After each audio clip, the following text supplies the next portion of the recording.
Welcome everyone. Welcome back to our YouTube channel.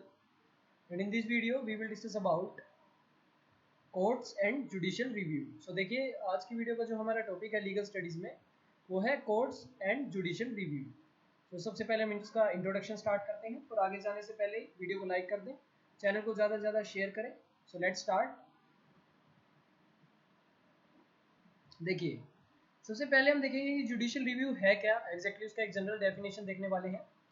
Judicial review is a principle और a legal doctrine. देखिए एक legal doctrine है, एक principal है, या फिर कहें तो एक प्रैक्टिस है whereby a court can examine, जहाँ पर कोर्ट क्या कर सकता है, एग्जामाइन कर सकता है या फिर रिव्यू कर सकता है एन एग्जीक्यूटिव और लेजिस्लेटिव एक्ट सच एज, जैसे मान लीजिए उन्होंने कोई कानून बनाया है या कोई और उन्होंने डिसीजन लिया है अपना गवर्नमेंट या एडमिनिस्ट्रेटिव डिसीजन डिटरमाइन करने के लिए कि क्या वो एक्ट इनकम्पेटिबल है कॉन्स्टिट्यूशन के साथ. इसका मतलब क्या है कि क्या वो कॉन्स्टिट्यूशन की अवहेलना तो नहीं कर रही है, क्या वो कॉन्स्टिट्यूशन के साथ चल रही है.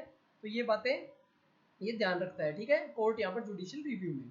सो जैसे कुछ कंट्रीज हैं like USA, France, Canada, judicial review allow करता है कोर्ट को टू इनवैलिडेट करना या नलीफाई करना, बिल्कुल नकार देना कानून को. कोई भी एक्ट उन्होंने पास की है, किसने भाई, लेजिस्लेटर ने या एग्जीक्यूटिव ने, ठीक है, अगर वो कॉन्स्टिट्यूशन के खिलाफ है. यूनाइटेड किंगडम में क्या होता है, जुडिशियल रिव्यू पावर्स थोड़ी सी रिस्ट्रिक्टेड है. द कोर्ट्स के पास जो अथॉरिटी नहीं है नलीफाई करने की कोई भी कानून जो बनाया है पार्लियामेंट ने. Likewise, there may be other countries where courts may have different kind of restrictions and may review only one branch. तो कई बार क्या होता है कि कुछ कंट्रीज में ऐसा भी हो सकता है कि लेजिस्लेटिव एग्जीक्यूटिव में से किसी एक ही ब्रांच को वो रिव्यू कर सकते हैं. Okay, it may be possible. So अगला जो टॉपिक है वो है सेपरेशन ऑफ पावर्स. इसके अंदर देख रहे हैं सेपरेशन ऑफ पावर को ध्यान से समझते हैं. देखिए doctrine of separation of power have been dealt within this unit. आप सेपरेशन ऑफ पावर जानते हैं कि लेजिस्लेटिव, एग्जीक्यूटिव एंड जुडिशरी ये तीनों अपना अपना दायरे में काम करते हैं. तो सेपरेशन ऑफ पावर तो है, लीगल स्टडीज में आप ये पढ़ चुके हैं. It will be helpful to have a brief recap. आप थोड़ा सा रिकैप देख लेते हैं in the viewpoint of judicial review. देखिए मोस्ट डेमोक्रेटिक देश जो हैं उन्होंने अपना कॉन्स्टिट्यूशन अपनाया हुआ है.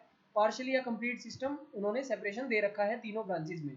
तीनों ब्रांचेज कहें तो लेजिस्लेटिव, एग्जीक्यूटिव एंड जुडिशरी में, ठीक है, ये यहाँ पर लिखी हुई है. देखिए the doctrine of separation of power क्या बताता है, इंश्योर करता है कि हर एक ब्रांच की खुद की एक पावर है, खुद की एक रिस्पॉन्सिबिलिटी है,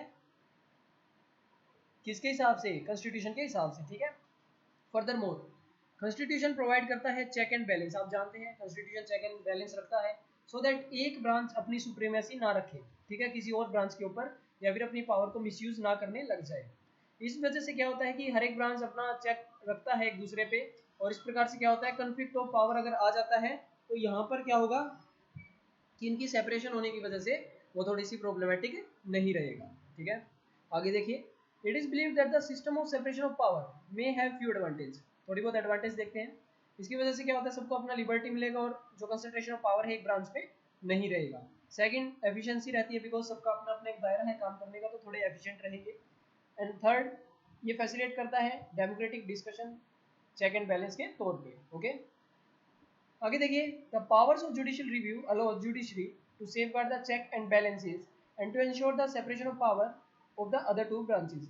अब जो जुडिशियल रिव्यू है वो कैसे रखता है भाई, ये हमारा जो सेपरेशन ऑफ पावर है एज ए जुडिशियल रिव्यू जब वो करता है कोर्ट, तो यहाँ पर क्या होता है, चेक एंड बैलेंस वो रखेगा बाकी दो ब्रांचेस के ऊपर, ठीक है. इससे क्या होगा, सेपरेशन ऑफ पावर भी रहेगी और जुडिशियल रिव्यू भी वहाँ पर हो जाएगा. अनदर रिलेटेड कंसेप्ट जो है वो है doctrine of division of power. देखिए जुडिशियल रिव्यू से जुड़ा हुआ एक और सब्जेक्ट है, एक और कहीं तो कंसेप्ट है, that is doctrine of division of powers between the. देखिए किसके बीच में डिवीजन ऑफ पावर, किसके बीच में भाई, फेडरल या फिर कहीं तो सेंटर और स्टेट या फिर प्रोविंस भी बोल देते हैं. यानी सेंटर और स्टेट के बीच में जो डिवीजन है उसको हम बोलेंगे separation of power. Federal government has law making powers different than that of state. देखिए स्टेट भी कानून बना सकती है बट उनका दायरा सीमित होता है, सेंटर का दायरा थोड़ा सा ज़्यादा होता है, तो इसके पास ज़्यादा पावर है. फॉर एग्जाम्पल देखिए, फॉर एग्जाम्पल देखते हैं सब्जेक्ट मैटर्स और नेशनल डिफेंस, लाइक देश की डिफेंस के लिए, फॉरेन अफेयर्स के लिए, ये mostly federal government, central government के हाथ में सब्जेक्ट होते हैं. और लाइक कुछ मैटर हैं प्रिजन के लिए, डायरेक्ट टैक्स के लिए, वो स्टेट गवर्नमेंट को भी मिल सकते हैं. ओके, सो जो हमारा डॉक्ट्राइन है डिवीजन ऑफ पावर का, वो स्टिपुलेट करता है, डिलिमिट करता है सब्जेक्ट मैटर को, आइटम्स को, ऑन विच ये बेसिकली क्या बता रहा है कि कुछ सब्जेक्ट ये लिमिट सेट कर देता है कि इन सब्जेक्ट के ऊपर सेंटर कानून बनाएगा और बाकी सब्जेक्ट्स के ऊपर स्टेट कानून बनाएगा, ठीक है. तो हमारे कॉन्स्टिट्यूशन में बताया गया है। और बेसिकली ये doctrine of separation of power भी यही बताता है। द स्कीम में ऑल्सो इन्वॉल्व कॉमन आइटम। देखिए कई बार क्या होता है, कुछ ऐसे कॉमन आइटम भी हो जाते हैं दोनों के बीच में, जिस पर क्या है दोनों ही कानून बनाने के लिए इच्छुक होते हैं और दोनों का हक बनता है कानून बनाने का। Okay, court have judicial review power to declare any law as unconstitutional if it is enacted by breaching the demarcation. देखिए कई बार क्या होता है, इन सब्जेक्ट्स का डिमार्केशन हो जाता है, ये लिमिट अपनी क्रॉस कर देते हैं, तो किसके पास अधिकार है? ये अधिकार है भाई कोर्ट्स के पास। ठीक है, कोर्ट्स के पास ये अधिकार है कि वो उसको अनलॉफुल डिक्लेयर कर सकते हैं, अनकॉन्स्टिट्यूशनल डिक्लेयर कर सकते हैं। ओके, तो ये बात ध्यान रखिएगा। इंडिया, देखिए इंडिया के बारे में देखते हैं। इंडिया के अंदर कैसी फॉर्म ऑफ गवर्नमेंट है? इंडिया के अंदर पार्लियामेंट्री फॉर्म ऑफ गवर्नमेंट है, ये बात आप जानते हैं। फॉलो, यहाँ पर हम क्या फॉलो करते हैं? यहाँ पर हम सेपरेशन ऑफ पावर फॉलो करते हैं। ठीक है, तीनों ब्रांचेस में, गवर्नमेंट की जो तीनों ब्रांचेस है हमारी, executive, legislative and judiciary. The executive branch के अंदर देखिए कौन कौन आते हैं, ये आपके लिए बहुत इंपॉर्टेंट क्वेश्चन बनता है। यहाँ पर एक क्वेश्चन आ सकता है कि एग्जीक्यूटिव ब्रांच में कौन कौन इंक्लूड है, तो आप याद रखिएगा president, prime minister and the bureaucracy. Bureaucracy in the sense जितने भी हमारे ऑफिसर हैं जो एग्जीक्यूटिव ब्रांच में आएंगे। फिर लेजिस्लेटिव ब्रांच में हमारे दोनों हाउसेज पार्लियामेंट के, लोकसभा एंड राज्यसभा, बिल्कुल सिंपल है। ओके, और आपको यहाँ पर एक एडिशनल बात और बताते हैं। देखिए हमारा जो पार्लियामेंट होता है, पार्लियामेंट के अंदर कौन कौन इंक्लूड होता है? Rajya Sabha, Lok Sabha and president also. ठीक है, ये बात याद रखिएगा। लेकिन लेजिस्लेटिव के अंदर सिर्फ दोनों हाउसेज इंक्लूड होते हैं, प्रेसिडेंट होता है इंक्लूड एग्जीक्यूटिव ब्रांच के अंदर। एंड लास्ट इज हमारे जुडिशरी। जुडिशरी में आप जानते हैं supreme court is the final authority. Final authority क्यों? बिकॉज ये इंटरप्रेट कर सकते हैं हमारे संविधान को, एंड यस इंडिपेंडेंट भी है बाकी दो ब्रांचेस से। Okay, so this was our introduction about judicial review. आगे देखते हैं कि इंडिया में स्कोप क्या है जुडिशियल रिव्यू के, बहुत ही इंपॉर्टेंट है टॉपिक। देखिए जुडिशियल रिव्यू हमारे इंडियन कॉन्स्टिट्यूशन का बहुत ही एक एसेंशियल फीचर है, ये बात आपको पता है, और इसने हमारी कॉन्स्टिट्यूशनल प्रिंसिपल और वैल्यूज को मेंटेन रखने में बहुत ही यहाँ पर सहायता की है। ओके, देखिए पावर जो जुडिशियल रिव्यू की है वो किसके पास अवेलेबल है, ये इंपॉर्टेंट क्वेश्चन हो सकता है यहाँ पर। किसके पास है? सुप्रीम कोर्ट के पास भी एंड हाई कोर्ट के पास भी। हाई कोर्ट में डिफरेंट स्टेट में, ठीक है, जहाँ पर लेजिस्लेटिव एडमिनिस्ट्रेटिव एक्शंस के ऊपर अगर बात आ जाती है। लार्जली देखिए पावर हैज बीन अप्लाइड, ये पावर कब अप्लाई की गई है? मोस्टली फंडामेंटल राइट्स के लिए। ठीक है, जब फंडामेंटल राइट्स का ब्रीच कर देती है सरकार तब अप्लाई की जाती है। और थोड़ा सा लेसर एक्सटेंट पे बात करें जुडिशियल रिव्यू को, जो लेजिस्लेटिव जो हमारे मैटर कुछ आ जाता है, ठीक है, सेंटर स्टेट के रिलेशन आ गए, वहाँ पर कोई गड़बड़ हो गई, तो तब भी जुडिशियल रिव्यू का यहाँ पर हम ले सकते हैं यूज। ठीक है, अब देखिए with respect to judicial review on matter of executive या फिर एडमिनिस्ट्रेटिव एक्शंस की बात करें, court have employed doctrines. Court ने कुछ मैटर यहाँ पर डॉक्ट्राइंस लगाए हैं, जैसे proportionality, legitimate expectation, reasonableness and the principle of natural justice, ये कुछ अप्लाई किए इन्होंने। अब देखिए स्कोप जो जुडिशियल रिव्यू का है वो डेवलप हुआ है तीन इश्यूज से। कैसे भाई? पहला, फंडामेंटल राइट्स की प्रोटेक्शन करनी है जो संविधान ने दे रखी है। सेकंड, कि मैटर अगर यहाँ पर कॉम्पिटेंस हो जाए, सेंटर स्टेट का कुछ आपस में झगड़ा हो जाता है किसी बात से रिलेटेड कोई मैटर, तो तब भी यहाँ पर जुडिशियल रिव्यू होगा। फिर फेयरनेस इन एग्जीक्यूटिव एक्ट, कि भाई कानून बन गया, ओके अच्छी बात है, कोई कानून बनाया है, लेकिन एग्जीक्यूटिव उसको एक्ट जो कर रहे हैं तो थोड़ा सा अनकॉन्स्टिट्यूशनली उसको लागू कर रहे हैं। ठीक है, तो उसको देखने के लिए भी बहुत ज़्यादा जरूरी है। देखिए कई बार क्या होता है, लेजिस्लेटिव ने कानून अच्छा बनाया लेकिन एग्जीक्यूटिव उसको लागू करने में गड़बड़ कर रही है, अनकॉन्स्टिट्यूशनल तरीके से लागू किया जा रहा है, तो वहाँ पर हक बनता है जुडिशरी का कि उसको रिव्यू करे और बताए। ओके, तो अभी हम देखते हैं कुछ सैलिएंट फीचर्स। ओके, देखेंगे हम। सबसे पहला है इंडिविजुअल एंड ग्रुप राइट्स। देखिए कि इनमें हम जुडिशियल रिव्यू प्रैक्टिस कर सकता है सुप्रीम कोर्ट किन में भाई? First individual and group rights में। आर्टिकल 13 पार्ट 2 जो कॉन्स्टिट्यूशन का वो बताता है कि state shall not make any law, state कोई ऐसा कानून नहीं बना सकता जो अधिकारों को छीन ले। कौन से अधिकारों को? जो हमें पार्ट 3 में कौन से अधिकार है भाई? Fundamental rights. ठीक है, इनको छीन नहीं सकता, ऐसा कानून नहीं बनाएगा। और ऐसा कानून अगर कॉन्ट्रावेंशन में आ जाता है वो क्या होगा? वॉइड। ठीक है, उसको नल एंड वॉइड डिक्लेयर कर देगा कोर्ट, तो यहाँ पर साफ लिखा हुआ है। ठीक है, अभी आप जानते हैं भीमराव अम्बेडकर जी हमारे चेयरमैन थे, ठीक है, ड्राफ्टिंग कमेटी के, कॉन्स्टिट्यूएंट असेंबली के। सो देखिए उन्होंने बताया कि this is the heart of the constitution, ये जो प्रोविजन है ये हार्ट ऑफ द कॉन्स्टिट्यूशन है, जुडिशियल रिव्यू। और कौन से आर्टिकल में दिया गया है जुडिशियल रिव्यू? देखिए आर्टिकल 32 में जुडिशियल रिव्यू बताया गया सुप्रीम कोर्ट के लिए। ठीक है, ये आर्टिकल 32 बोलता है कि सुप्रीम कोर्ट के पास पावर है एनफोर्स करने का फंडामेंटल राइट्स और प्रोवाइड करने का राइट कि सुप्रीम कोर्ट में कोई भी आ सकता है अपने अधिकारों को लागू करवाने के लिए, ठीक है। तो आर्टिकल 32 इज वेरी इंपॉर्टेंट, आप इसको याद रखें। आगे देखते हैं। फ्रॉम दिस आर्टिकल, देखिए इस आर्टिकल के तहत जो आर्टिकल 32 है, सुप्रीम कोर्ट को क्या पावर्स मिली है? इनको पावर मिली है रिट्स जारी करने की, ठीक है। कौन से रिट्स है? Habeas corpus. इसका मतलब है कि अगर किसी पर्सन को अनलॉफुली डिटेन कर लिया गया है, उसको पकड़ लिया गया है, उसको मीन्स मान लीजिए सामने नहीं लाया जा रहा है सबके, ठीक है, अनलॉफुली डिटेन कर लिया गया। Second is मैंडेबस। मैंडेबस का मतलब है कि order to a public authority, कि किसी भी पब्लिक ऑफिस या पब्लिक अथॉरिटी को कहा जाए कि आप अपनी ड्यूटी कीजिए, ठीक है, तब कौन सा लागू होता है? Writ mandamus. Third is prohibition. Prohibition देखिए मतलब मना करना, रोकना। तो किसी भी सबऑर्डिनेट कोर्ट को रोकना कि आप इस केस को कंटिन्यू मत कीजिए, ये केस सुप्रीम कोर्ट के पास भेज दीजिए, ठीक है। तो तब प्रोहिबिशन लागू किया जाता है। क्यू वारंटो कब लागू किया जाता है? डायरेक्शन देना किसी भी पर्सन को कि इस ऑफिस को आप वैकेट कीजिए बिकॉज आप क्या है, अनक्वालिफाइड इस चीज़ के लिए, ठीक है, आपकी ये जो क्वालिफिकेशन है प्रॉपर नहीं है इस ऑफिस को रखने के लिए, तो आप यहाँ से इसको वैकेंट कर दीजिए। लास्ट इज सर्शोरेरी, दैट इज किसी भी केस को रिम्यू करना सबऑर्डिनेट कोर्ट से and get the proceeding before it, okay, और उसके ऊपर प्रोसीडिंग स्टार्ट करना सुप्रीम कोर्ट के द्वारा, तब हमारा सर्शोरेरी लागू किया जाता है। सो देखिए ऐसा ही जो आर्टिकल 32 है सुप्रीम कोर्ट के लिए है, तो सेम टू सेम आर्टिकल 226 किसके लिए है भाई? हाई कोर्ट के लिए। तो आपको दोनों के लिए याद करना है चीज़, अगर सुप्रीम कोर्ट के लिए याद करनी है तो ऐसे आपको हाई कोर्ट के लिए भी याद रखना है, बिकॉज वेरी इंपॉर्टेंट है जुडिशरी में दोनों, ठीक है। देखिए ये भी फंडामेंटल राइट्स के लिए अपना रिट्स वगैरह जारी कर सकते हैं, रिट्स यही पांचों हैं सेम, ओके। अभी देखिए जुडिशियल रिव्यू जब प्रैक्टिस करते हैं, इसकी वजह से क्या हुआ है कि लिबरलाइज हुई एक doctrine, doctrine of locus standing, that is right to appear before the और पिटिशन द कोर्ट। किसके लिए भाई? फंडामेंटल राइट्स को लागू करने के लिए। अब देखिए जुडिशियल रिव्यू की वजह से क्या बता रहे हैं यहाँ पर कि जुडिशियल रिव्यू होने की वजह से कि जो लोकस स्टैंडी का जो पॉइंट था उसको थोड़ा सा और लिबरलाइजेशन मिला है, थोड़ा सा और फ्रीडम मिला है। कैसे भाई? अब जो व्यक्ति आ नहीं सकता, जिसके पास एक्सेस नहीं है कोर्ट का, मीन्स गरीब है पॉवर्टी की वजह से या किसी भी डिसेबिलिटी की वजह से, तो उसकी जगह पर पीआईएल दाखिल की जा सकती है किसी भी व्यक्ति किसी भी ऑर्गेनाइजेशन के द्वारा, ओके। तो ये जो पीआईएल वाला सिस्टम है, पीआईएल सोशल एक्शन लिटिगेशन दोनों सेम ही है, ठीक है, उसके बिहाफ पर ये लागू यहाँ पर कर सकते हैं, कोर्ट में यहाँ पर पिटिशन डाल सकते हैं, ओके। और इसके बारे में हम पढ़ चुके हैं, देखिए आगे चलते हैं। अगला कौन सा सिस्टम है जिसमें जुडिशियल रिव्यू कर सकता है court? That is centre state relation. देखिए सेंटर स्टेट रिलेशन काफी ज्यादा इंपॉर्टेंट होते हैं डेमोक्रेसी के लिए, आप जानते हैं इस बात को, तो इसके लिए भी जुडिशियल रिव्यू है।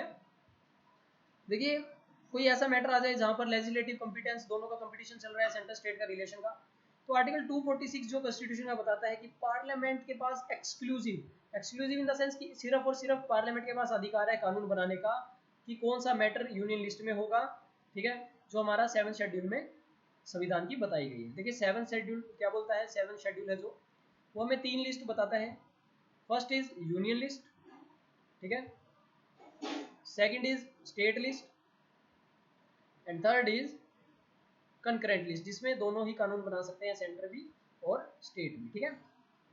तो देखिए ये बता रहे हैं कि स्टेट के पास स्टेट लिस्ट है, कंकरेंट लिस्ट पे दोनों काम अपना कर सकते हैं, तो ये 7 शेड्यूल में बताया गया है। और इसके ऊपर अधिकार किसका है? सिर्फ और सिर्फ पार्लियामेंट का, कि कौन सा आइटम, कौन सा ये जो सब्जेक्ट है, कौन सा आइटम है किस लिस्ट में जाएगा।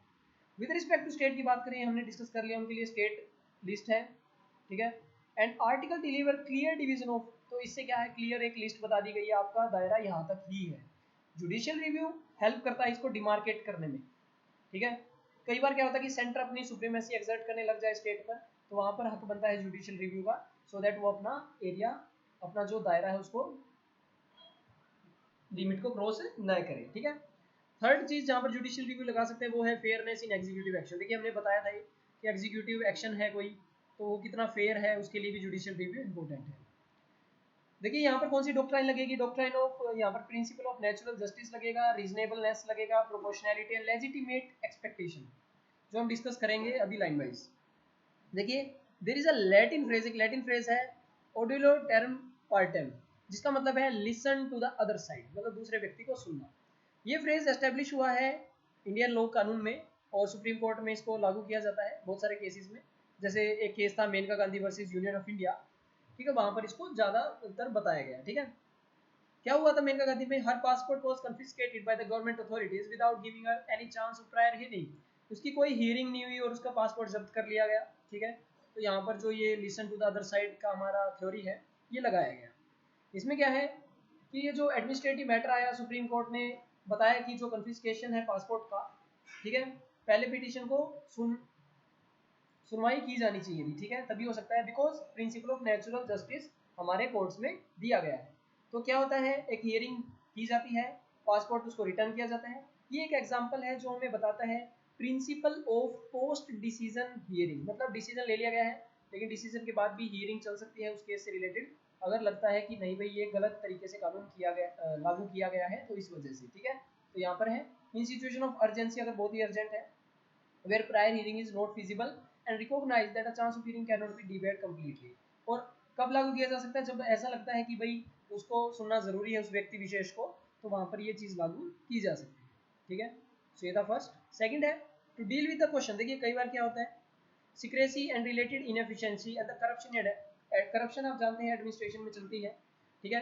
तो कोर्ट्स ने जुडिशियल मेथड यहाँ पर किया है कि disclosure of reason in support of any order और डिसीजन डिलीवर्ड बाय एडमिनिस्ट्रेशन। तो कोर्ट ने क्या कहा है कि आपको रीजन देना पड़ेगा, अगर आप कोई भी ऑर्डर या डिसीजन जारी करते हैं तो आपको एक रीजन देना पड़ेगा कि किस वजह से जारी किया गया है, ठीक है।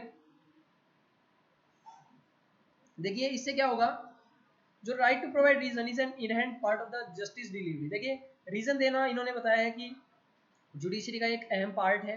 तो कई बार क्या होता है कि disclosure requirement debtors the practice of arbitrary action. इससे क्या होगा कि कोई व्यक्ति अपनी मनमर्जी का डिसीजन नहीं ले सकता, उसको सोच समझ के डिसीजन लेना पड़ेगा क्योंकि कल को उसको जवाब भी देना है, ठीक है। और इससे क्या है, प्रिंसिपल ऑफ नेचुरल जस्टिस कायम रहेगा। आगे है courts have been often used the principle of reasonableness. देखिए रीजनेबलनेस की जो प्रिंसिपल है वो भी यूज की गई है काफी केसेस में जहाँ पर स्टेट एक्शन इन्वॉल्व था, ठीक है। whenever states are parties to any contract, the court attempt to distinguish such contract with that of the contract entered between private individual or parties। in fact private contract concern personal interest, state contract concern public good। देखिए क्या बता रहे हैं कि contract दो type के होते हैं। देखिए एक होता है प्राइवेट, एक होता है पब्लिक, जो हमारे सरकारी कॉन्ट्रैक्ट है।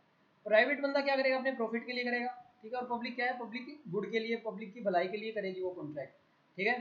और इसलिए सरकार यहाँ पर जुडिशियल रिव्यू लगा सकती है, कोर्ट यहाँ पर जुडिशियल रिव्यू लगा सकता है रीजनेबलनेस जो है, कि भाई क्या ये रीजनेबल है इस कॉन्ट्रैक्ट को करना, ठीक है। ऐसा तो नहीं है कि कहीं अपना मुनाफे के लिए ऐसा कुछ कर रहे हो, ठीक है।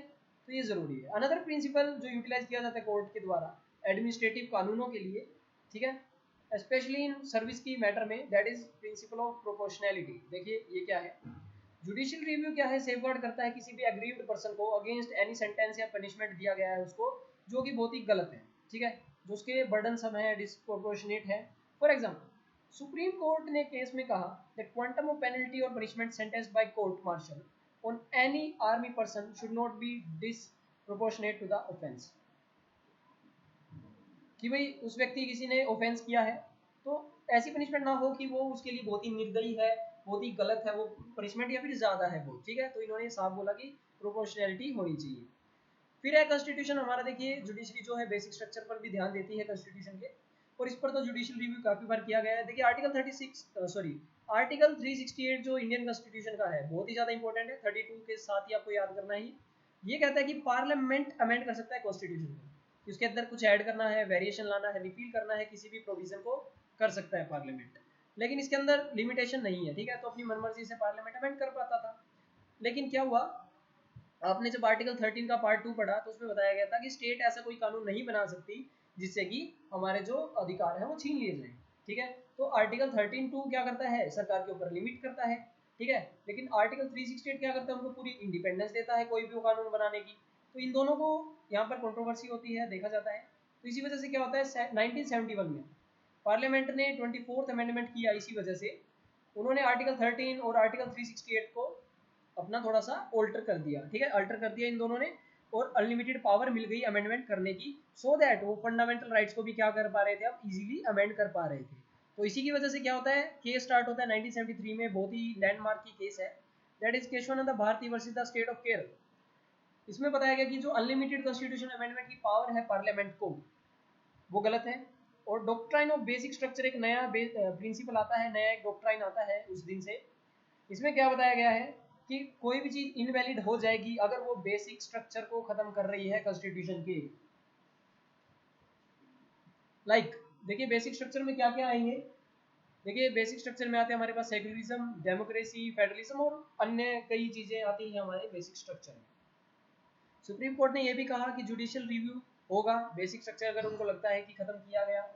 ओके, एज अ रिजल्ट इसकी वजह से क्या होता है कि जितने भी कॉन्स्टिट्यूशन अमेंडमेंट किए गए उनको नलीफाई कर दिया गया, जो जुडिशियल रिव्यू को अबोलिश कर रहे थे या फिर कहीं तो फंडामेंटल राइट्स को कंसर्न कर रहे थे। ठीक है, तो ये था हमारा principle of doctrine of basic principle structure. Okay, तो देखिए इसी के साथ हमारा चैप्टर 1 जुडिशरी खत्म हो जाता है। सो होप करता हूँ आपको अच्छे से चैप्टर समझ में आया होगा। सो प्लीज़ इसको ज़्यादा से ज़्यादा शेयर करें, ओके, एंड लाइक करते रहे वीडियो को। So thank you everyone.